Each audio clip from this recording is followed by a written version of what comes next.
ఎక్కడికి వెళ్ళారండి? చిన్న పనుంటే బయటికి వెళ్ళాను. ఏమండి, మీకొక విషయం తెలుసా? చెప్పకుండా ఎలా తెలుస్తుంది సిరి?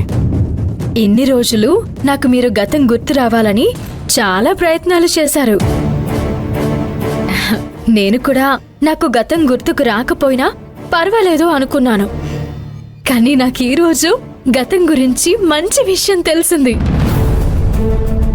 ఏంటండి అలా సైలెంట్ గా ఉంటారు? ఏంటని అడగరేంటి? ఏంటి ఆ విషయం?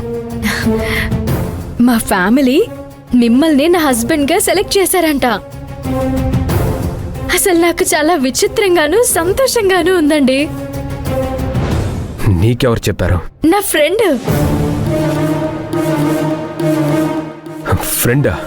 అవునండి, నేను తనతో పాటు పూణేలో చదువుకున్నానంట. నాకు ఆ విషయం గుర్తులేదు, కానీ తనకి నేను మీ గురించి చెప్పానంటండి. అంటే మీరు కూడా నన్ను ఇష్టపడేవారు, అవును కదా? అది కూడా మీ ఫ్రెండ్నే అడగలేకపోయావా? అది కూడా తెలిసేది. అలాంటివి అడిగి తెలుసుకోకూడదండి, అలా తెలిసిపోతాయి అంతే. ఎలా? ఎలానా?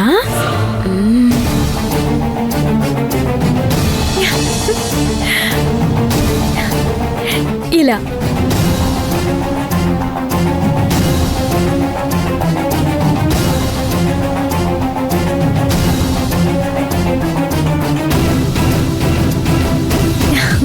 నాకు చాలా సంతోషంగా ఉందండి.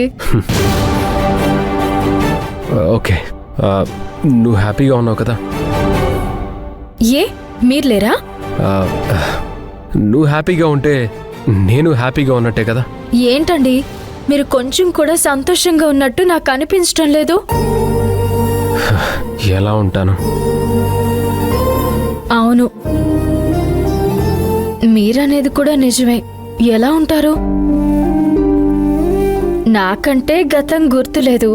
నా ఫ్రెండ్ ఫోన్ చేసి చెప్పడంతో ఏదో కొత్తగా ఫీల్ అవుతున్నాను. కానీ మీరు ఈ ఫీలింగ్ ని ఎప్పుడో అనుభవించుంటారు, అందుకే ఇప్పుడు నార్మల్ గా ఉన్నారు. కరెక్ట్గా చెప్పావు. నువ్వు హ్యాపీయే కదా? నాకు బయట కొంచెం పనుంది, నేను వెళ్ళరానా? వెళ్ళరండి. ఇప్పుడు సిరికి నా మీద ఇంకా ప్రేమ పెరిగిపోయింది. ఇప్పటి నుంచి ఎలాంటి పరిస్థితులు ఎదురవుతాయో ఏంటో. ఏం చేయబోతున్నావు మంజు? అదే నాకు అర్థం కావడం లేదు మేడం. చూడు, కానిస్టేబుల్ మంజుగా నువ్వు నీ డ్యూటీని కరెక్ట్గా చేస్తున్నావు. ఒక అమాయకురాలైన సిరిని నువ్వు కాపాడుకోవాలనుకుంటున్నావు. ఆ అమ్మాయికి మంచి భవిష్యత్తుని చూపించాలనుకుంటున్నావు. అందులో తప్పేం లేదు. కానీ సత్య భార్య మంజుగా నువ్వేం చేస్తున్నావు? అదే నాకు అనుమానంగా ఉంది మేడం. ఒకవైపు సత్య గారిని చూస్తుంటే పాపం అనిపిస్తుంది. ఇటు నాకు దూరం అవ్వలేక, సిరికి దగ్గర అవ్వలేక తనులో తాను బాధపడుతూనే ఉన్నారు. మరొక వైపు మణమ్మ గారు. ఇలాంటి టైంలో సిరికి సత్య గారి గురించి తెలియడం ఆయన్ని మరొక రకంగా బాధ పెట్టినట్టే. అవును మంజు, ఇప్పుడు తనకి గతం గుర్తుకొచ్చినా రాకపోయినా లైఫ్ లాంగ్ సత్యే తన భర్తని అనుకుంటుంది. ఇలాంటి పరిస్థితుల్లో సిరి కోర్టుకొచ్చి వాళ్ళిద్దరూ కలిసుంటే నాకెలాంటి ప్రాబ్లము లేదని ఎలా చెప్తుంది? అదే నాకు అర్థం కావడం లేదు మేడం. సమస్య తీరిపోతుందనుకునే లోపే ఇంకా పెద్దదవుతుందే తప్ప పరిష్కారమే దొరకడం లేదు. నేను కూడా ఈ సమస్యకి పరిష్కారం దేవుడే చూపిస్తాడనుకున్నాను, కానీ ఆయనే పరిష్కరించలేని సమస్యగా మారుతుందని ఊహించలేకపోయాను.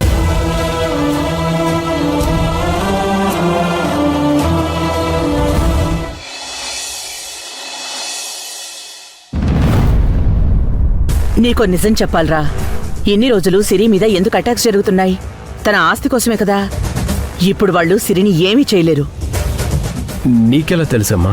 నేను సిరి వాళ్ళ ఊరెళ్ళాను.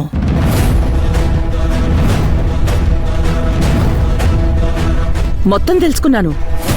నేను ఆ ఊరెళ్ళినప్పుడు అక్కడొక మనిషి కనబడ్డాడ్రా.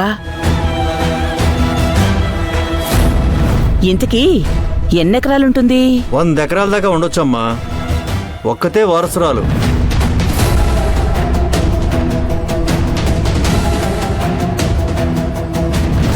ఇంతకీ ఇక్కడ ధరలు ఎంత పలుకుతున్నాయి? ఎకరం 1 కోటి దాకా పలకొచ్చమ్మా.